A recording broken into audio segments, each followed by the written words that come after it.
অনেকে আছে নামাজ পড়তে চায় কিন্তু ওই পারে না।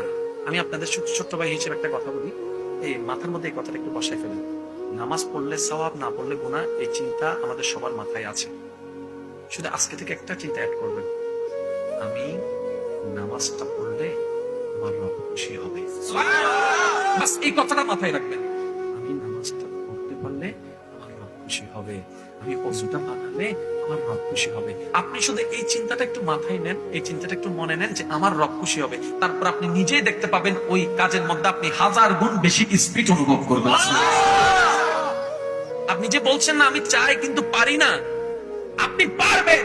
হ্যাঁ, একদিনে সম্ভব নয়, এক সপ্তাহে সম্ভব নয়। বান্দা যখন লাগাতার চেষ্টা করতেই থাকে রবকে খুশি করার জন্য, একটা দিন যখন চলে আসবে আপনার সমস্ত ধৈর্য রবের কাছে পছন্দ হয়ে যাবে, সেদিন রব দেখবেন আপনাকে নিজে থেকেই সাহায্য করার শুরু করবে। কিন্তু একদিনে হবে, একদিনে হবে, এক সপ্তাহে হবে, চেষ্টা করতে হবে। আজকে থেকে মাথায় কি বসায় রাখবেন, এই নামাজটা পড়লে আমার রব খুশি হবে। এবার কেউ আপনাকে ঘুষ দিচ্ছে, শুধু আপনি এতটুকু টাকার দিকে তাকাই, আমার রব কি খুশি হবে নাকি নারাজ হবে, শুধু এতটুকু বলেন। কারো থেকে কিছু জিজ্ঞেস করার দরকার নেই, দেখবেন আপনার মনে আপনার সাথে কথা বলবে।